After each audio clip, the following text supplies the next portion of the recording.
You're watching Leafs Morning Take with host Nick Alberga and former NHLer Jay Rosehill. The show starts now. Away we go for the Friday edition of Leafs Morning Take, presented by Bet365. Nick Alberga and Jay Rosehill. Are the Maple Leafs back? Rosie's the big question on this Friday, December 5th. How are you? Dude, they, remember yesterday talking about, I don't know, but this Carolina game is going to be pretty hard, talking about, screw it, throw Hildeby in there and just try to get the one within the division. Just start to finish, kind of put on a show. I feel like if they can find that more often, they absolutely have turned a corner, and it makes the beginning of the season even that much more mind-boggling. You're so right. Watching that game last night, I'm like, where the fuck was this for 26 games? They were skating circles around the Carolina Hurricanes. A lot of their shots came from the outside. They played well defensively.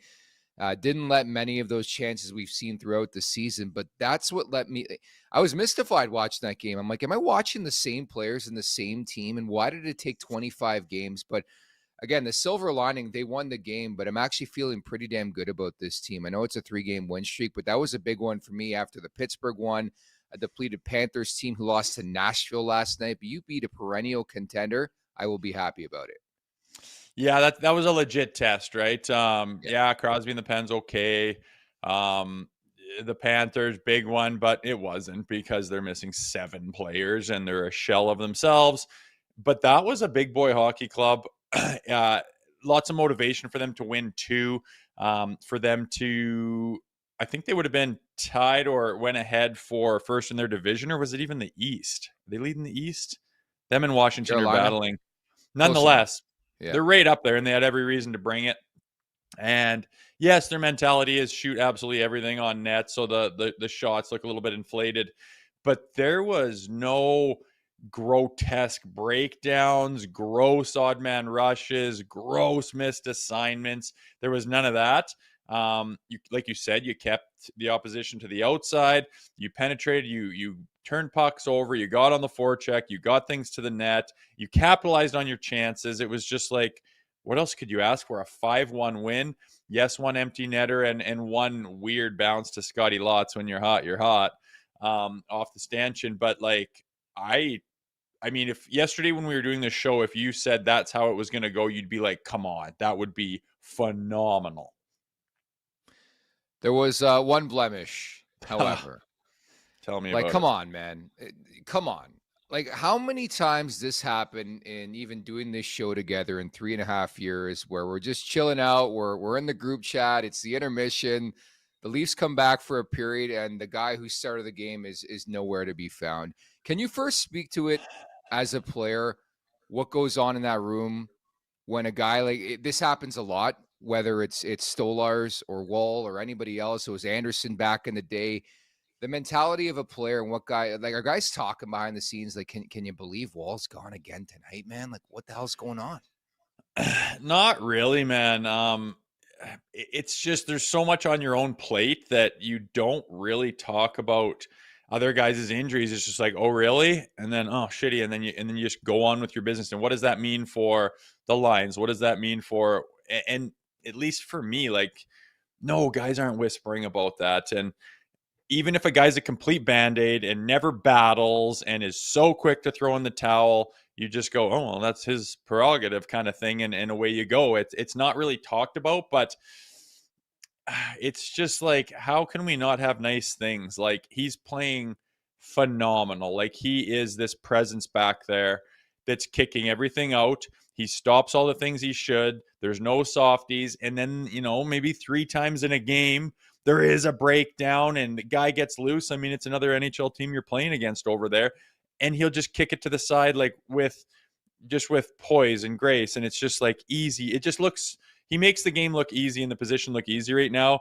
And of course, the team gets things right on the rails. And it's oh my God, this is what we were looking for. And they're playing the way that they constructed this team to play, which is the kicker. That game would be conducive of a playoff game where everyone's rolling. You get contributions from everyone. It's defensively sound. No matter what they bring to the table, you're there for it. And that's the light at the end of the tunnel that they're looking for. We can start to talk about them climbing into a playoff spot No, Joseph Woll goes down, and now our goalies are Hildeby, and I still have yet to get Antetokounmpo's name down pat, which I What'd you butchered say? 3 times. Who?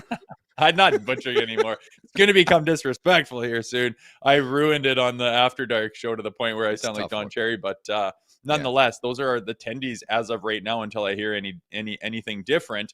And with the track record of the Leafs and how long things take to get players to get healthy, I'm not holding my breath on him like magically appearing for Saturday night. You know what got me is the pause from Craig Berube when he was asked after the game, and he's like, "We'll see tomorrow." And then he went on this whole tangent about pumping the tires of Dennis Hildeby, the guy he hasn't had much faith in playing for the last 2 seasons as a head coach of the Maple Leafs. I think for me, that told you all you need to know. It's Hildeby's crease for the foreseeable future.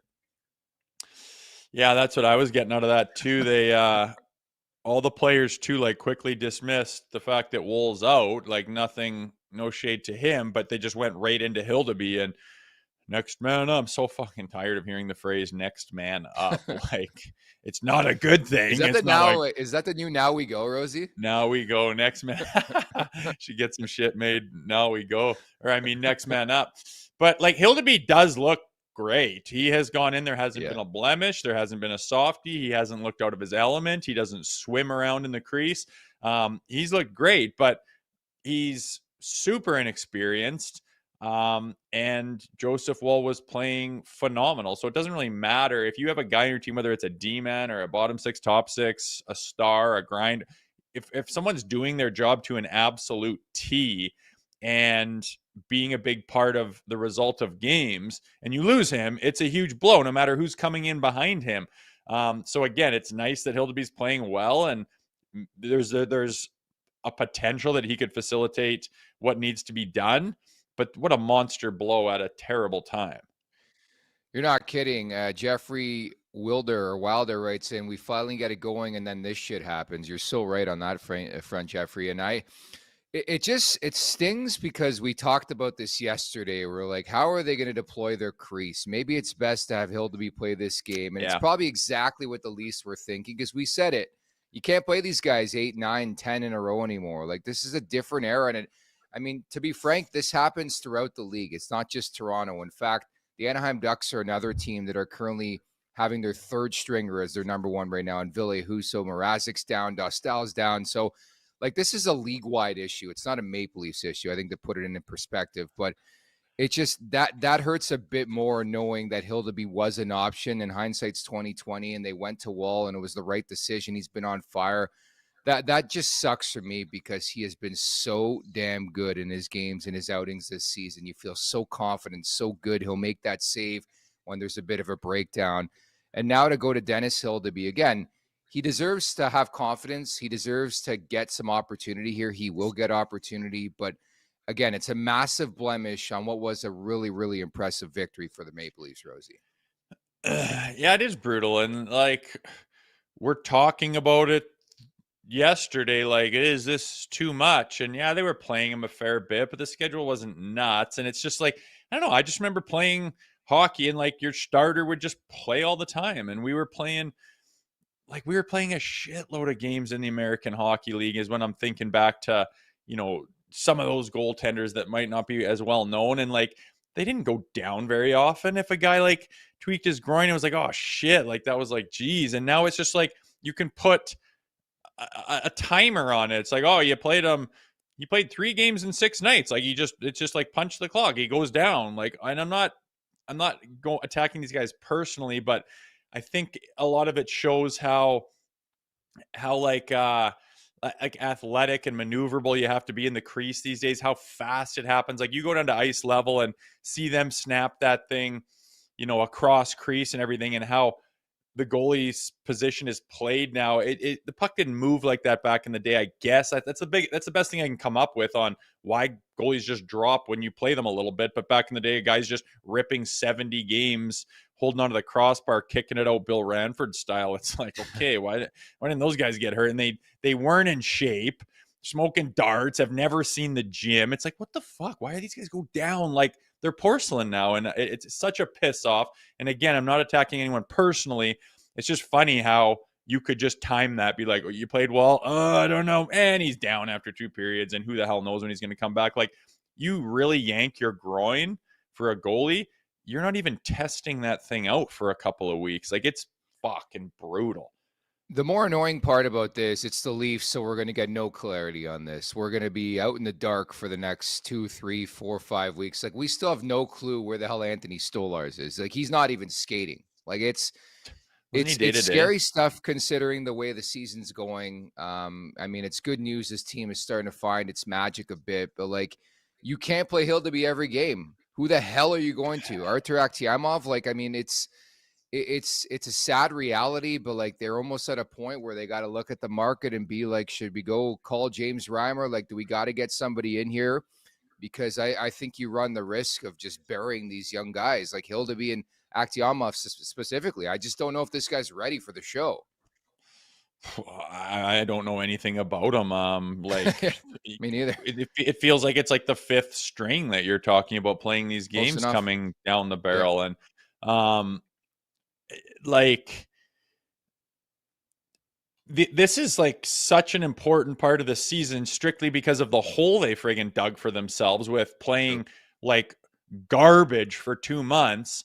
They're very lucky that they're still in the mix, because any other year, a team that has the record they do at this point is, you're not coming back from that really, unless some magical, St. Louis Blues style of thing happens. But somehow they're kind of in it. But now it's like, hey, you got to find your game. And they look like they have the last 3 games. They've gotten better and better all 3 games. And I don't really think any of them, you're like, yeah, well, that was kind of, but no, like, they're top to bottom playing really sound hockey. The way this team was constructed to do so, the D-man have tightened way up. You're getting depth scoring. Like, you can't even say that any of those games were like, yeah, but Willie popped off and had, 2 and 2, and you can't expect that to happen. Like, he saved your bacon and covered a lot of warts. Wasn't that at all. Like, Matthews scored, but he was very quiet all night long. Willie was very quiet. JT was pretty quiet. Knies looked pretty good, but I mean, you're getting the depth stuff going, which, you could win like a game 3 in a series with performances like that, where you get your third line to pop off and it's kind of quietly forgotten about, but that gets you like a win in a series. And that's the shit they've desperately needed in the playoffs. And that's why they made the changes to make this team look like it is. So like, you're finally on the rails, and the next, that road trip was huge. And that's the only reason we're talking about it. Like, we'd be talking about burning it down, selling, top 5 protected pick. If they shit their pants on that road trip, it would probably be like over, you're down 9 points, like whatever the story would be, but they're not. But of course, Woll goes, it's so Leafy that happens. It's just like, yeah, just kidding. And just yank the carrot away from you. It's brutal. But again, maybe Hildeby can just stand on his head and play like he has, and we'll look back and be like, that was when Hildeby emerged as like the franchise goalie. Like, I don't know, thinking positively, man. It's not even that. It's like, it's a ticking time bomb with these guys. When is he going to get hurt? Can you play him every game? Because it's crazy to me, man. And anybody who's covered my work the last couple of years, I hate goalies. And even working with Hutton, I gave it to him on a daily basis, doing that show with him sometimes, where I'm like, dude, what is it? Like, they're allergic to the crease. Carolina is such a great team. They're not winning the Stanley Cup because of their crease, because of Freddie Anderson, because of Pyotr Kochetkov. This guy takes every 3rd game off. It's wild. Like, they're so bad, and they have no trust in their crease. They need 3 goaltenders. They got Brandon Bussey as a guy. Like, it's wild stuff. And I'll just put this out there. If the NHL has aspirations of a 34-team league, I don't know who the fuck or where the fuck you're finding at least 4 more goalies to play in the NHL. Never mind the additional guys in the A to be called up. It's going to be such a watered-down league where you're going to get a 40-goal season from Steven Lorentz is my prediction. Yeah, you wonder, like, at what point is it watered down, and where is the standard? And teams are swimming to find goalies, and there's not 34. Is there 34 NHL caliber goalies? It's tough, right? Yeah, like you say, they water it down. But like, how about Freddie Anderson? Been in the league a long time. Bronx cheered at in Carolina. Period, 1-0, and he's getting jeered like that. Like, vibes of what's bad? Patty What's Waugh bad, Rosie? When a fan base like Carolina, who is just prided themselves on being happy-go-lucky and, rah, rah, rah, and this is our coach. Like, they're giving the Bronx cheer to Freddie Anderson. Can you tell why Freddie Anderson is no longer a Maple Leaf, man? Like, just the give a fuck meter is just not there for me. And I need somebody I can rely on when the going gets tough. Like, I want that guy to put his neck in there and be like, I got this, boys. We're doing this. And I look at Freddie Anderson, I think the opposite. I've mentioned so many times, important games in the playoffs, nowhere to be found. And he sucks against the Leafs too. His buddy Matthews owns him, dude. Yeah, true. I played with Freddie Anderson in the lockout, and he's quiet dude. He's a Danish guy, I believe. Yeah. Keeps to himself. Yeah. Nice guy, smiley guy, big guy. But he would either be so good, you're like, whoa, or else he would just be so bad, you're like, whoa. And like that includes practice and stuff. Like you'd play, rebound, like what's not a good example, but just different drills or whatever. And it's like, oh my God, everything is getting through him. And he's like trying and he just can't find the puck. And then in a different stretch of time, he'd play and you'd be like, this guy could be a star in the show. It's just that big of differences. But inconsistency plagued him here and is obviously doing so a little bit. But I know what you mean. Like, that's what's so tough. And Edmonton's been in that boat a little bit too. You could have such a good team ahead of you, but that's how volatile that position is. You let a squeaker in, like you just can't, right? And it's such an important position. And everyone's just like, why didn't Edmonton go get a goalie? Okay, well then go play GM for the last 3 years and you tell me who you should have got and what deal you should have made and who you should have signed. You tell me. It's not as easy as it looks. Like right now you're the GM of Edmonton or Carolina. Okay, go right now. Go work the phones. Who are you calling? What are you offering? How are you getting a goalie that's going to get you to the promised land? They don't grow on trees. It's pretty crazy. And all the more piss off that we had two of the best goalies in the world last year. They switch hit it like crazy. Covered some warts of the team defensively. And they're both just so prone to injury, like an upper body injury, Stoli, an upper body injury. And you haven't even skated. Like, what did you blow your rotator cuff? Like, what the fuck does that even mean? And they said it was day to day. I'm pretty sure he's been out weeks and weeks more to come. It's just a nightmare, man. I have no idea what the future holds. It would be fun to start getting some traction. And I think there's just more holding your breath now. Further proof that you shouldn't pay these guys. I don't care who they are. I don't know how you can justify giving a guy 11 million sheets a year. Like, you just don't know if he's going to show up on Saturday. Like, it's wild, dude. When I came back, like, I went to take a piss. I'm getting ready. I got some popcorn made. I'm getting ready for the third period. And like, as I'm walking to take a piss, I hear like Masters on the TV, like Freddie Anderson's done, or Joseph Woll's done for the game. He's not. I'm like, you're kidding me. Like there's, and then I go to the group chat and the boys are like, here we go. We get the Leafs PR tweet. And I'm like, you've got to be kidding me. Like, this is not happening again. Like, I was feeling so good about that team last night. And then, of course, there's got to be the blemish. But nevertheless, it's Hildeby's crease now moving forward. He's got Montreal coming up on Saturday.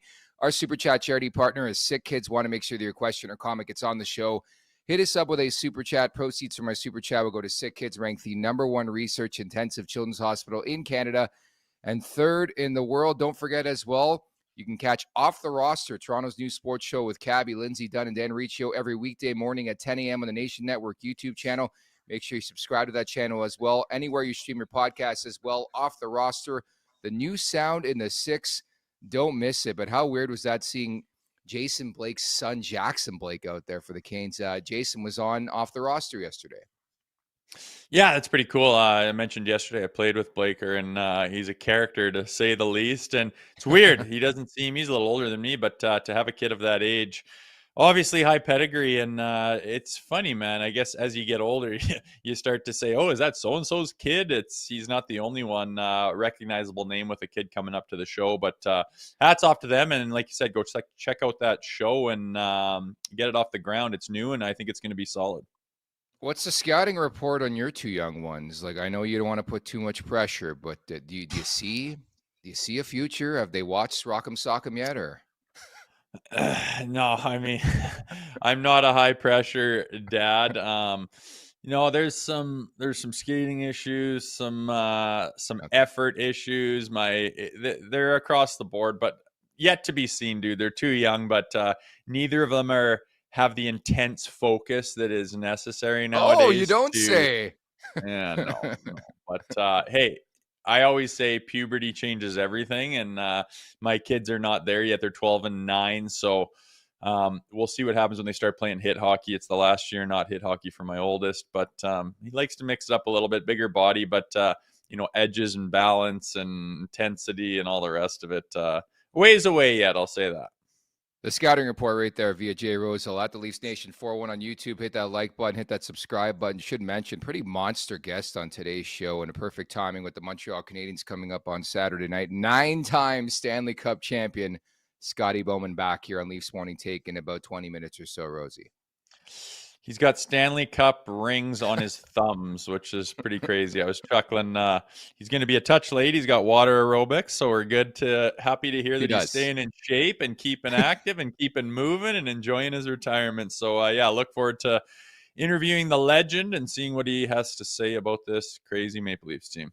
That was a great text exchange last night. He's like, can we do 10 minutes later? I have water aerobics. I'm like, Mr. Bowman, if you want to come on at 1:30, we'll wait for you, by all means. So Scotty Bowman's coming up at some point here.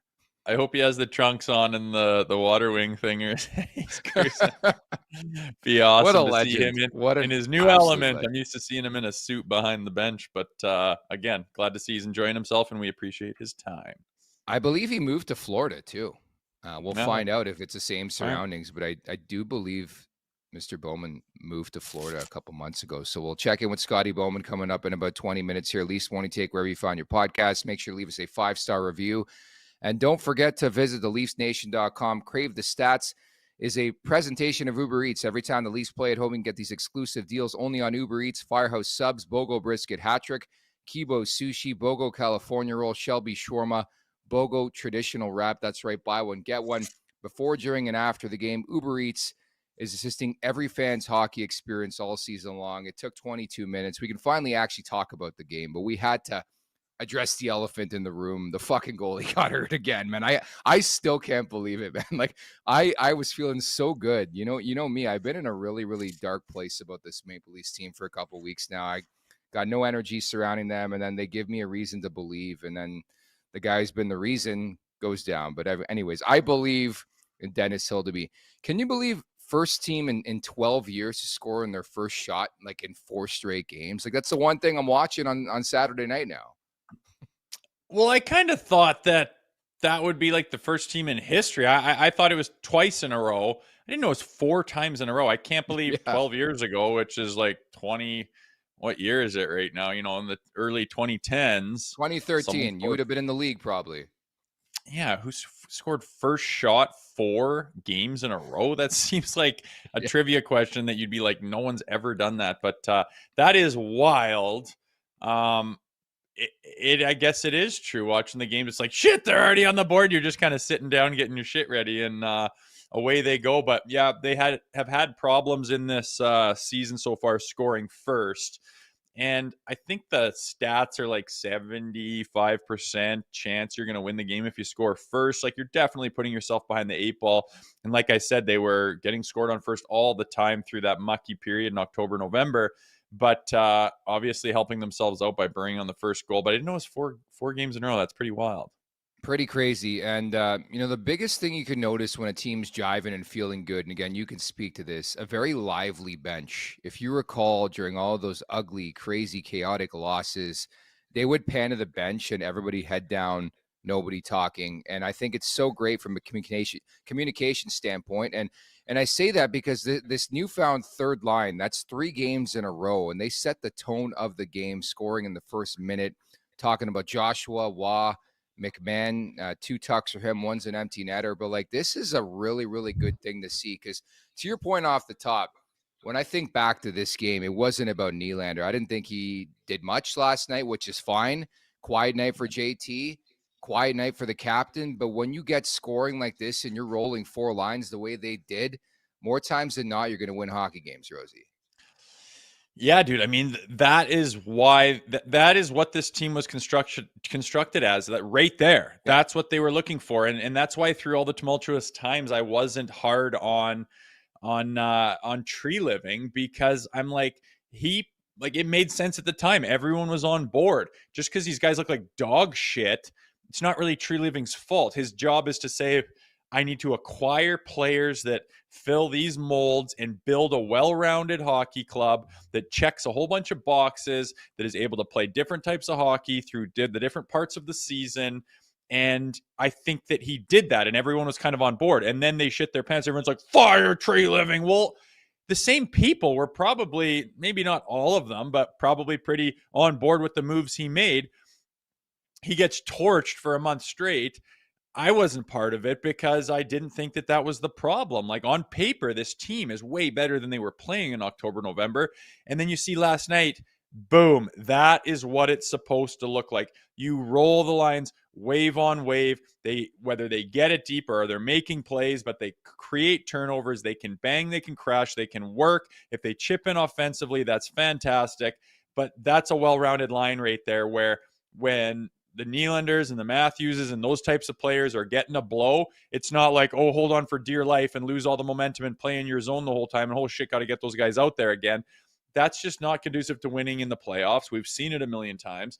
But that hockey game right there is more playoff, relevant. And they've been dying for that. They built it for a reason. They made the moves they did for a reason. It has not looked like it has worked out. But if they want to play like that a lot more, you're going to win hockey games. And I think you're going to be better suited to win playoff series. And again, it wasn't, that win was like a 5-1 convincing win, start to finish, in control. Nothing really bad to say. Like they had a couple of chances and had some shots from the outside. Whoopty shit. It's an NHL hockey game. That's as start to finish as you could ask for against a really good hockey team. And you didn't even have a lights out performance by any stud star player. So to me, I'm like, boom, that's what they tried to do when they made the moves this summer. And to all the naysayers and whatever who wanted Treliving's head gone and stuff, that's what he built right there in his mind when he was pulling triggers in the summertime. I don't put the shitty hockey that they played earlier on him. I think that's more outside stuff from the general manager's office. At the Leafs Nation 401, hit that like button, hit that subscribe button. You know what my favorite stat of last night was? Can you guess?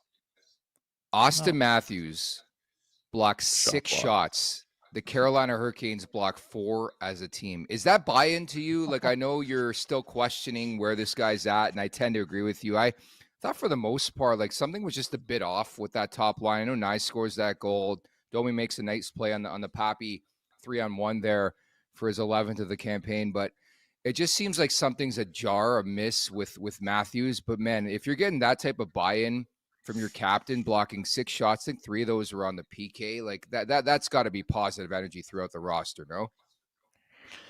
Yeah, like I didn't notice that. That's an absurd amount of shots to block, and obviously he's getting himself in the lane as opposed to, I'm going to do a little flamingo here or pretend I'm in the lane where I know damn well this is going beside me. That's good. And everyone talks about, well, Matthews does other things, and that's what everyone said about Marner. And you 100% want it. You don't want a one-dimensional player. Like, Willie, as good as he is, he's a little bit one-dimensional, right? Like, he's not blocking 6 shots ever in his life, ever. And to Matthews' credit, he is more well-rounded and can do other things. That being said, I know he got that goal, a nice pass by Domi, nice shot. But like he had 3 rippers, like where you're used to seeing him label that. You're seeing the way guys shoot today. Bedard the other day, like, are you kidding me? He just wires it like my U13 team. I'm like, you guys with your big bloody toe hooks trying to go shelf every goddamn shot and just wrapping the glass like clockwork. What are you doing? Start hitting the net. Like, it doesn't matter how good you shoot. If you miss the net, it's not going anywhere. And then Matthews is just wrapping the glass. Like, he doesn't seem himself.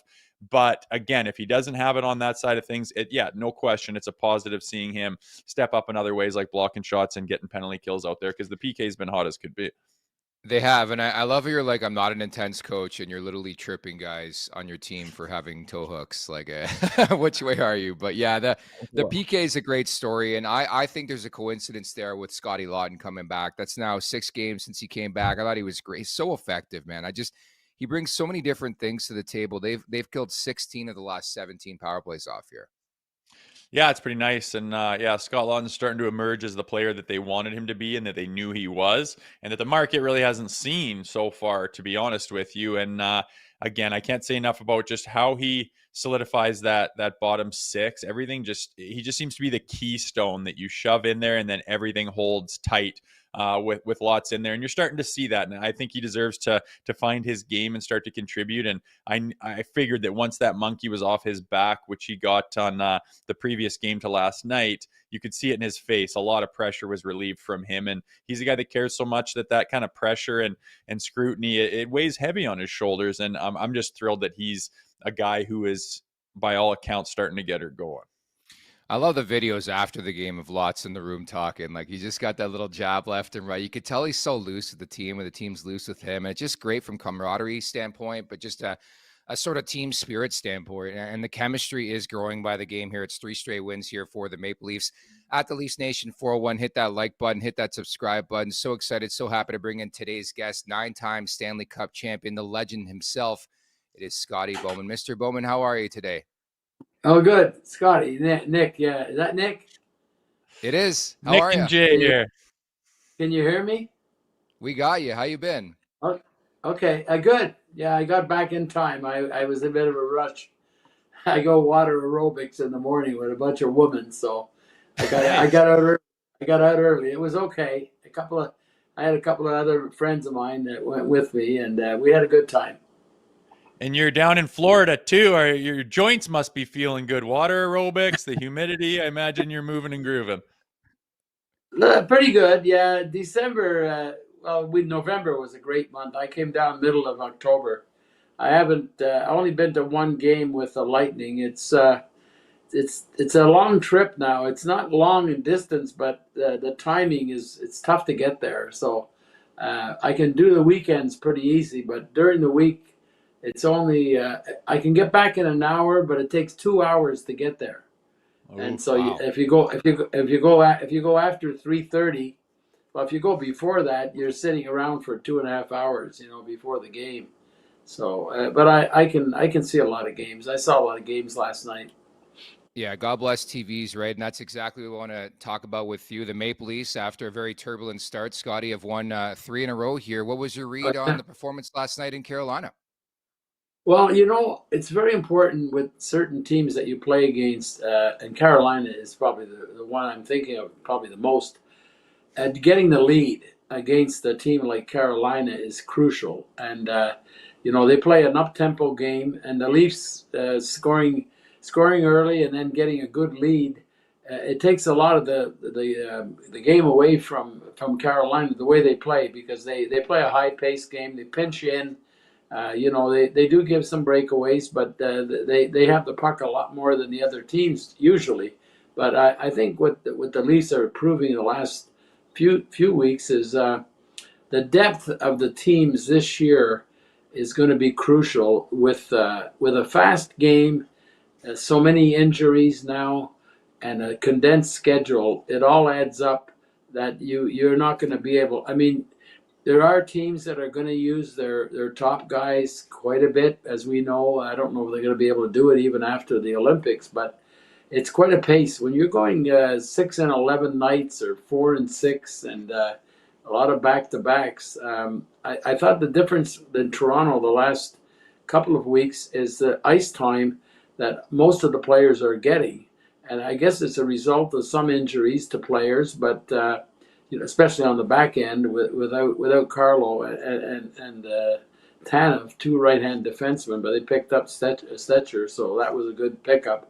But they're playing a good game when they get the lead because they got energy, and I think that's the biggest difference. Is they're not just counting on Matthews and Nylander and Tavares to play a lot more minutes than they should. And I think that's been the biggest difference for me is the good teams can utilize, no better example than the playoffs last year with the Florida Panthers. And, they're struggling now because the depth has been really hit with both players leaving and injuries. Mm-hmm. And, going back to the start of the season, it was nothing short of a nightmare for the Toronto Maple Leafs. How surprised were you by the play of this group early in the season? Well, they weren't. I find their defense is doing a better job. There's not as much room for the opposing forwards to hang around the crease area. I don't know the reason for it, but they seem to be back in their own end, and there's not as much room. And of course, with the goalie getting hurt, Stolars, and then the way Woll has come in, and of course he got injured in the second period. I don't know we didn't find out what happened, but they've been getting this timely saves, but they're not getting the glorious chances against. There was games where they were giving up breakaway after breakaway, and that's not easy for a goalie. I was talking before he came on about Austin Matthews blocking 6 shots. When a superstar shows that level of commitment defensively, what does it do, or what can it do to a team's identity? Well, it wears on everybody, and I'm not sure the timing. He's got a team. He's got some teammates now. They picked up a lot of experienced players that. If you look at their lineup, it's through and through, and people are wondering who these players are. But they did play in the league, and I think the way they got their lines set up now, Berube is not afraid to play different lines on the ice. It's not just worrying about the opposition's top guys and who do I have to play against them. So it's pretty encouraging for a coach when you look down your bench and you're not really just looking past a lot of players. So I think that's what they've done is they've decided. I mean, a few have sat out. I know that because you have an extra lineup and you have to try and get everybody, on the right page. But I find that what they have now is they don't have to burn out those other players. I mean, they need them on the power play. The power play's got to get better. There's no question about that. It was odd enough that both of these teams last night, I understand from the broadcast that both of these teams were right near the very bottom on the power play goals. But that's encouraging because if you're starting to win games and you're not counting just on the power play, then it will come around. I mean, there's too many good scorers on that team, and but they got good balance now. When they got the way that Knies is playing, he's a powerful guy, and they've inserted Domi with Matthews, and he'll have to play some defense for those guys for sure, and he can take some face-offs, which is a good thing to have a secondary face-off man. But I find that they got much more balance on their lineup, and he's not afraid to play the defense core that he has every night. He's got players in there that maybe wouldn't have played a lot early in the season. Well, yeah, Scotty, you mentioned that power play. I mean, there is talent coming out of that power play's ears, and they have been abysmal so far this year. What's your take on that? And as a coach, what do you do when a power play is just underachieving consistently? Well, there is an adage. I'm not really 100% for it. It said that every shot is never a bad play, but on the power play, when you start moving it around. And I can go back to when I was coaching the Red Wings, and we had the Russian 5, and we were struggling on the power play. I didn't use them very much, and I got along pretty well with Larionov and not Konstantinov, but Faceoff. They were veterans, and they would they would say, what about using us on the power play? So I was getting upset at the first power play that we had, which didn't include those players, but we weren't taking any shots. And I would blow the whistle and say, all you're doing is killing the penalty. You got the puck in the other end, but you're passing it around.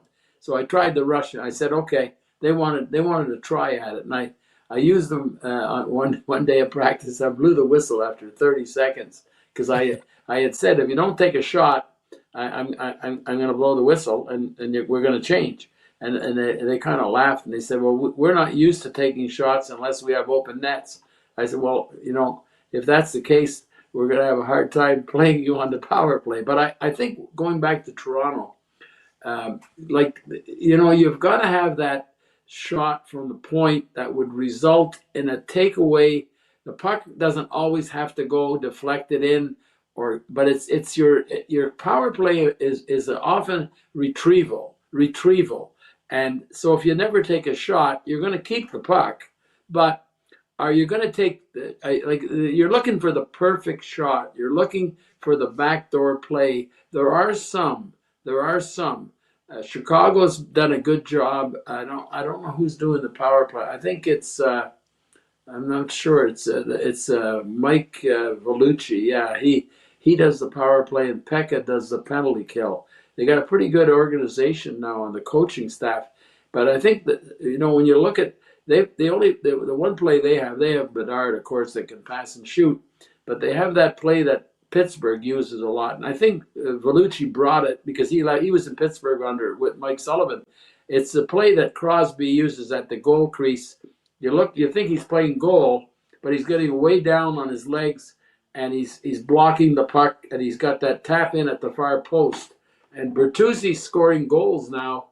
Blashill had him as a minor leaguer, and he had him in Detroit, and Vellucci's brought that into the system. So, but what it is, it's a shot. And it's a pass really, but it's in the area of a shot to the far post. So I think that's the kind of things you have to do.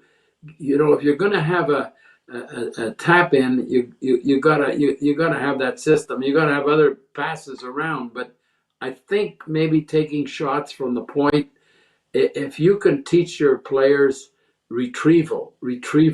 When I was in Detroit, we had everybody that was so good, but one guy that was really good because he was net front, Thomas Holmstrom. He was a net front guy.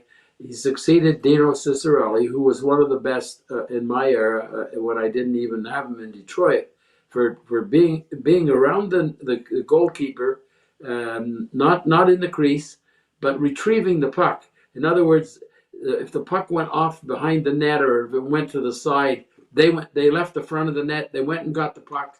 They'd give it to somebody else, and they went back to the front of the net. They didn't just stand there. So that's a big thing with the power play. It's net front presence, but retrieval. Trying to avoid the excuse me. Trying to avoid the conversation about the crease and Joseph Woll goes down. I'm just curious, sort of the mentality from a coach when something like that happens, and how do you make sure the confidence doesn't waver with the team as well? You mean the goalie leaving his feet a lot, you mean? Or what? No, Woll going down, like getting hurt. Oh, yeah. I don't know the injury, what type of injury. He's had misfortune for a while now. I mean, you only hope that players can recover from injuries and not get a relapse. And I didn't get any report on that. But when the goalies today, they move around, as you know, they slide. He's got a pretty good slide. I watched him a little bit playing before even last night. He moves from side to side, which is very important. It's I look at goalies in the league. That goalie for the Minnesota Wild that had that shutout streak, the Swedish goalie, he anticipates passes across on power plays, and instead of shooting, they try that little pass, and he's over there. He's over there before. It's like when I used to watch Tampa play. Their power play was so superb in those Cup years.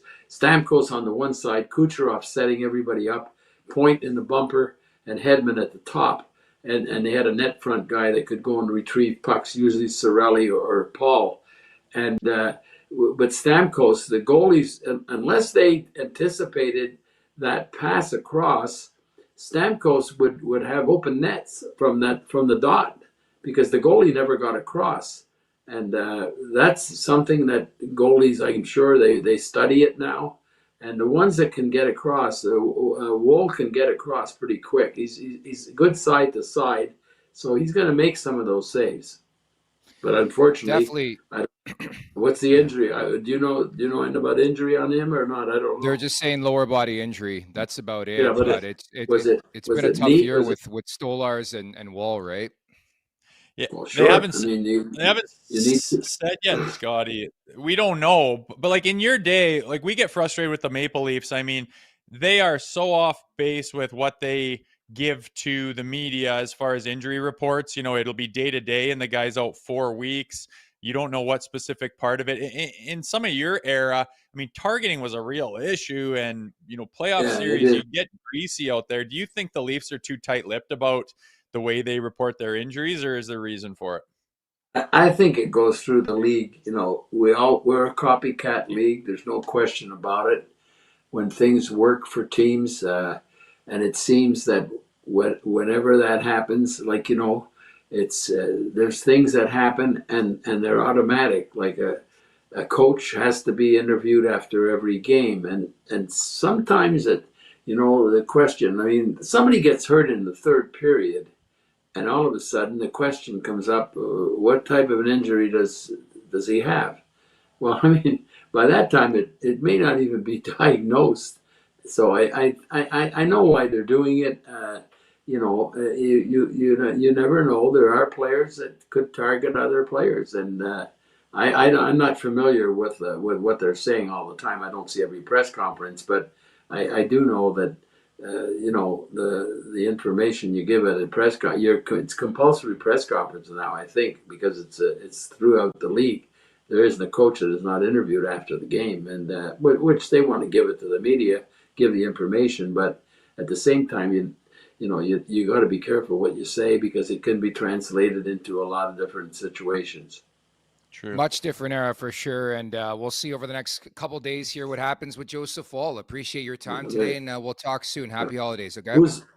Yeah, sure. Who's the goalie that's going to go in now? It'll be Dennis Hildeby, yeah. Okay. Well, good luck, See how he guys. does. Yeah. I mean, Thanks, there's a lot Scotty. of focus in Toronto, and it was nice to talk to you. Thanks. Bye. You as Thanks, well. Take Scotty. We care, appreciate okay? your time.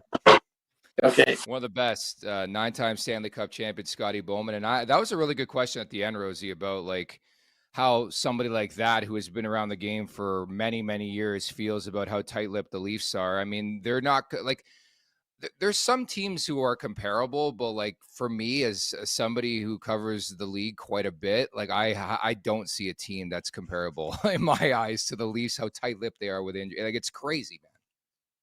Yeah, I always wonder if we're just too close to it and notice things that are Maybe. just prevalent throughout the league, and then how much of certain things are unique to the Leafs. But yeah, they sure missed the mark with their reporting of injuries. Like, and I'm starting to wonder, like, is it Stoley's noggin? And then it leaves you ripe for speculation, right?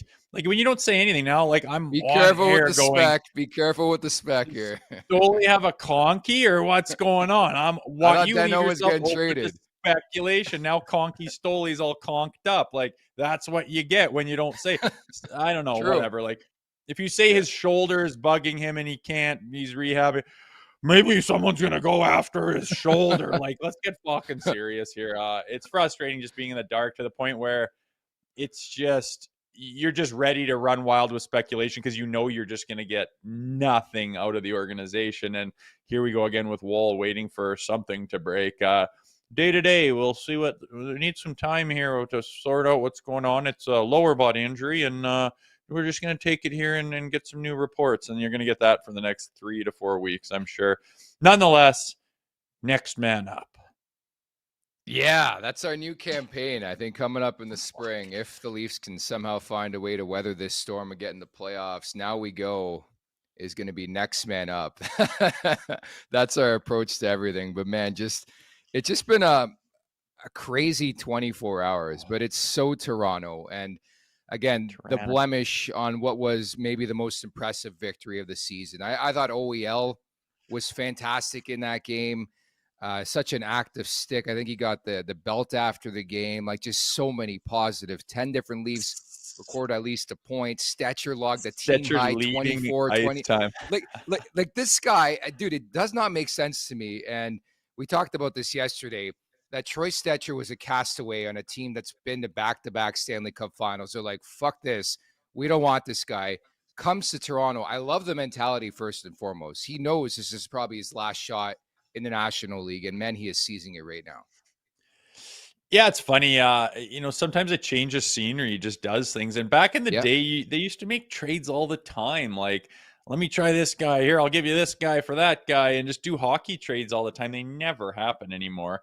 But here's an example that's not a trade, but a pickup on waivers, and a less than likely scenario to work out this well, because it's literally a castaway from someone who gives them up for free. And you jump on board. But again, just the little bit I know about him from his interviews is all I have to go off of, and a little bit of word of mouth. I love his mentality, and he's a guy that gets it. His head's not up his ass. He understands, hey, listen, I've played for 6 or 7 NHL teams recently. I'm this age. I am on waivers. I know that, this league doesn't wait for everyone. I got to get making hay here while I get an opportunity. And away he goes and does exactly that, and is getting, rewarded for it and paid for it, and getting on the score sheet, and he's leading the Leafs in minutes played, and looks very solid, and has been exactly what the Leafs needed while they're, down with injuries on the back end. Really awesome story, and I hope it continues. I am a big fan of him. It's funny how things took a turn for the better once Michelli hit the press box. Imagine if you're Michelli or Yarncroke. Like, how are those two dudes feeling? Right? Like, you're not getting in on Saturday. If they win again, you're not getting in on Monday. If they win again, you're not getting in next Thursday. But that's just the way it goes. You got to keep stringing wins together here. Yeah, they took a risk on Michelli. Took a flyer again. Like you take a risk on lots of guys. They don't all pan out. Yeah. And Michelli's not a write-off so far, but I mean, you can't have that many holes in your game. You can't be super high risk. It's just not going to fly, especially being coached by Craig Berube. But I do believe that it is possible to get him into a place where, maybe it works. It doesn't right now. There's too many guys playing better than him.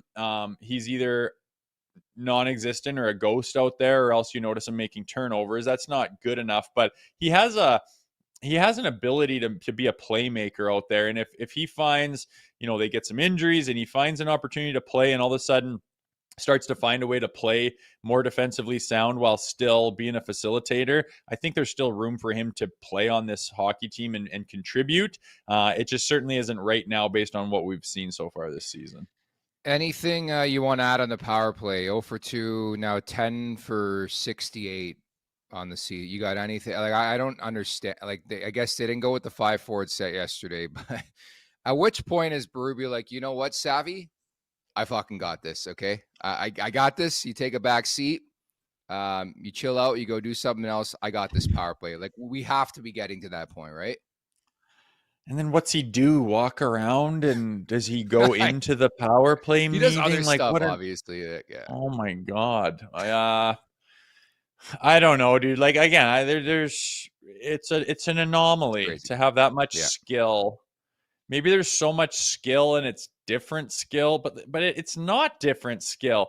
You have a creative savant in William Nylander. You have a pure shooter in Austin Matthews. You have a net front Clydesdale beast in Matthew Knies, and you have a generational talent down low around the boards with managing the puck in tight spaces in John Tavares. Get the fuck out of here. This power play is this shit. I'm surprised they haven't just, I don't know, like, just throw caution to the wind and go play like street hockey out here and just make things happen. I don't know what to say. I'm not a power play guy, obviously. They all are, and they don't have it. So I have no idea, man. It is a frigging anomaly that makes no sense to me. And you could see it in clips here and there. And I've been on teams where, like, you got a pretty good power play there, and it just, there's nothing happening. Jakey Voracek and Claude Giroux just can't quite find each other out. Yeah. No, this has been months and months, going back to last year, of Years. Just a garbage power play with incredible talent on it. It makes no sense, man. It's quite leafy. It's going to cost them a playoff spot if they can't start scoring on it. I'm just going to go out and say it. Like, you're not going to win a lot of games in this league if you're getting diddly squat from your power play. I did want to get a quick thought as well on Matthew Knies. I can't believe we've gone almost an hour and haven't brought up this Clydesdale of a human being. I thought that was the turning point in the game yesterday, man. He just said enough is enough. First off, I don't think they were going to call a penalty on Shane Gostisbehere, which pissed me off. Like, watching the play, I'm like, they better at least have a call coming. I don't think they were going to give him one. But what a finish, man. That is a big boy hockey play there. Ghost kind of pushed him on the ass there. I don't know. Is that a penalty? He can't push his ass. It did make him fall down. But yeah, that's nice. My kids were watching and I was like, watch this. Like, look how strong he is on his skates. Look at how he doesn't quit or slide or lay down, or look at the fucking ref. Just keeps chugging forward, and he's got the skill to bury it when he gets in tight. It was reminiscent of that clip you cut up from the playoffs where he just flat out beats guys and says, get out of my way. And he's in tight and he buries. He's a phenomenal beast. And I learned also that you don't know what a Clydesdale is, as I referenced that in my tweet. And then you sent a picture of a horse that was clearly not a Clydesdale. So, hey, we're all learning out here and we're putting things together. Leafs included, us included, yourself included. It's a good night for everybody. I think I've seen a horse once in my life. Maybe not. I wouldn't go that far. But I was going to say, example, we used to call would it be the guys that lived in town townies. Like, my buddy was a townie all the time because he couldn't work a screwdriver, and we lived in the country. He lived in the town, but you are a city dude. So I'll give you a pass, man. No, I appreciate that. I guess it would be comparable to, like, you saying German Shepherd and me sending a picture of a Chihuahua. Is that correct? Like, a Clydesdale is a type of horse, is what I'm gathering. Yeah, I mean, you knew a Clydesdale was a horse, right? So a Clydesdale is those big, muscly workhorses. They're designed to pull plows and wagons, and the Budweiser horses are Clydesdales. There you go. Okay, well, I figured you would know. You're a ranch guy. You're an Alberta guy. I had no clue there was any difference. I'm like, I typed in horse in the gift thing, and I'm like, send it off to Jay Rosehill. But I appreciate that from the Twitter police. It's time now for the last call. Brought to you by Bet365. Whatever your bet is, it's never ordinary at Bet365. Download the app and get in the game. Use code NATION. That's NATION, NATION. Must be 19 or older. Ontario only. Please play responsibly. If you're someone you know has a gambling problem, visit connexontario.ca. So they got the Habs coming up. Sneaky big game. I'm going to play Nylander, ATG. He always seems to score against the Montreal Canadiens. He scored, I believe, in both games this season against them. So easy pick for me, the Nylander ATG on home ice. The schedule's so weird, too. They got 6 in a row on the road, now 5 straight on home ice, right? You dirty bastard. You took my bet. Yeah, they're going to be at home a little bit. It's a back and forth deal for sure. They should be flying high, having some confidence. I was going to Willie Nylander well, too. I just see him. He's been a little bit quiet. Maybe he's been sick. At home again.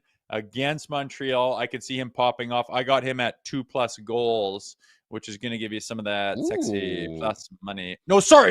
Points. Oh, points. Okay. 2+ points. Still going to be plus money. I can't quite find it right now, but go to Willie Nylander tomorrow. 2+ points. I think he's going to get on the board and be a little bit buzzing and just be like, remember me, and remind everybody what he's capable of. I love it. Dennis Hildeby 1-2-1, 2.86, 919. He's going to play. We don't know much about what the hell is going on with Joseph Woll. I'm just over that fact. But you got a feel on what to expect in this game. They got embarrassed by the Habs, a game I spent probably over $500 at a couple weeks ago.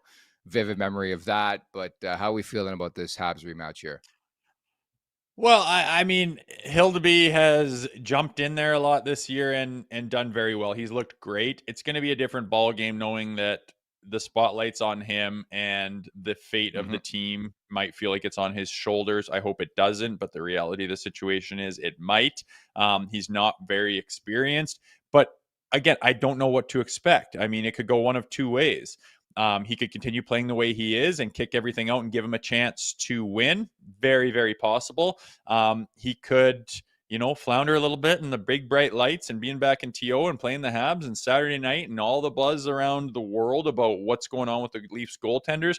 That might get to a younger goalie. I don't know. I hope it's the former. That is for sure. But one thing is, we're going to find out on Saturday night. He will be playing.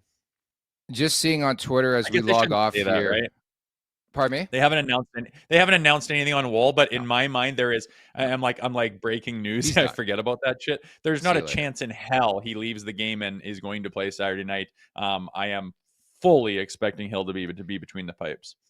Dude, I'm gonna have nightmares about that. It's happened way too many times where I'm just minding my own business, getting ready for a third period. The Leafs are feeling good, they're playing well, and then come back and the reporter, whoever it is, it's like, oh, so and so is not coming back for the third period, and you just like slump over and you're like, here we go again. But anyways, seeing on Twitter, there's a bit of activity, not confirmed, but Pete DeBoer might have a new destination. It's not Edmonton, it's not Toronto, but people looking at the Los Angeles Kings, who lost to Chicago last night. Really? Wow. Which pisses me off because I've been texting with Pete DeBoer for the last week to get him on Leafs Morning Take, and now this happens. So he's not coming on Leafs Morning Take. He ain't doing that no more. Yeah, kind of cool. Quenneville and DeBoer in sunny Cali there. That's interesting stuff. Yeah, I don't know what people say about DeBoer. Everyone said fire him and get him in here. It would be the same scenario as it would be so predictable. You get here, didn't win. Well, you hired a guy who's had so many talented teams and can't get him over the finish line. What did you expect? It's like, oh, he has a history of running people out of town. Like, fuck off. I don't really care. Good for him. LA couldn't care less. Too far away from my mind. Hey, the irony too, just thinking about it, LA cannot beat the Oilers in the Stanley Cup playoffs. Who can beat the Oilers? Who plays against the Oilers quite a bit too? And that's, Dallas and Pete DeBoer. And I understand last year they finally got the better of them. They advanced to the Cup final, but it'll be interesting from that dynamic. But nevertheless, great job this week. Great show. Round of applause as well for 92-year-old Scotty Bowman, who knows the Maple Leafs more than me, and I cover them on a daily basis. Like, he's listing off names, too. Like, that was great. I thought he was 80-something. He's 90. Dude, you said this last time. I was like, yeah, man. It's crazy, right? Unbelievable. Sometimes my grandmother has got a friend who's well over 100, and she just cruises around like a 72-year-old lady. I'm like, oh, this is nuts. Like, there must have been something wrong with your paperwork. There's no way this is real. But yeah, very impressive and a legend. So you got to talk to those guys while you can. And he's very sharp too. He just has got stuff right on the tip of his tongue, which is so impressive at his age. I go blank quite often, and I'm barely just touched 40. So he's ahead of the game, that's for sure. It's funny. Even I remember back to a conversation a couple years ago when we just started this show. I was trying to get Stan Bowman on the show, the GM. In Edmonton, of course. And I'm like, what about Scotty? Like, I'd interviewed him before on NHL Network Radio, and I messaged Stan about it, and he's like, he is so sharp. He's so dialed in. He watches the teams. He watches the games, and it's so clear. Like, again, he did his homework too, you could tell. But, like, you're right. Like, cherish the moments, the opportunities we have to, like, this guy's an absolute legend. He's won 9 Stanley Cups. He's done everything in this league. So thankful to Scotty Bowman for dropping by the show. We'll see what's up with the Maple Leafs this week. And again, big one on Monday, big one on Saturday. They got Habs. Jakub Dobeš, by the way, is confirmed starting that game for the Habs tomorrow. And then you got Tampa rolling in on Monday night, right? It's another big one. Vasilevsky didn't play last night, so it doesn't get any easier, but at least they've put themselves in a spot to get cooking here a bit, right? Yeah, I mean, you can't ask for much more than what you got last night. Now the new theme is going to be what's happening in the crease. So, prayers to Hildeby. Come on, Hildebeest. Be a beast there. Prayers to you, brother. I hope he's feeling good and picks up where he left off. By all accounts, he's been playing well, so there's no reason to doubt him, man. We believe in you, Hildebeest. Next man up. I still can't believe it. Anyways, we'll talk to you guys on Monday at the Leafs Nation 401. Hit that like button. Hit that subscribe button. Leafs Morning Take wherever you find your podcast. Make sure to leave us a 5-star review. And don't forget to visit theleafsnation.com. Also, don't forget to check out the Leafs Nation After Dark with Zach Phillips coming up on Saturday night after that game against the Montreal Canadiens. Again, thank you to Scotty Bowman. Thank you to producer Vic. For Jay Rosehill, I'm Nick Alberga. Have a great weekend. We'll talk on Monday. Take care, everybody. Make sure to check out more of our content right here on the Leafs Nation YouTube page. We got long-form interviews, we got clips, we got epic rants by Jay Rosehill. We simply have it all. And don't forget, you can find out much more at theleafsnation.com. Thanks so much for watching.